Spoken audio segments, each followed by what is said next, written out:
আসসালামু আলাইকুম। সবাই কেমন আছেন? আশা করি সবাই ভালো আছেন। আলহামদুলিল্লাহ আমিও ভালো আছি। তো আজকে হুট করেই আমার ভাগ্নির বাসায় ইফতারের জন্য দাওয়াত করা হলো। দাওয়াত না আসলে এটা হচ্ছে হঠাৎ করেই প্ল্যান। তো ভাগ্নি অনেক কিছু আয়োজন করেছে আলহামদুলিল্লাহ। এখানে ছিল ডিম চপ, আলুর চপ, বেগুনি, অনেক আইটেমের ফ্রুট, ছিল মুড়ি মাখা।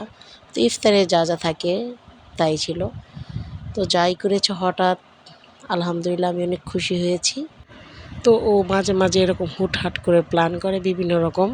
আর আমাকে যখনই ডাকে আমি চলে আসি। কারণ ভাগ্নিরা আদর করে যখন ডাকবে মামি কিন্তু না করতে পারে না। আর আমি সবসময় ওদের ডাকে সাড়া দিই। এজন্য ওরা সবসময় আমাকে স্পেশালভাবেই আপ্যায়নটা করতে চেষ্টা করে। তো যাই হোক, আজকে যেহেতু হুট করে প্ল্যান, তো সবাই মিলেমিশে একসাথে ইফতার করেছি, মজাই আলাদা।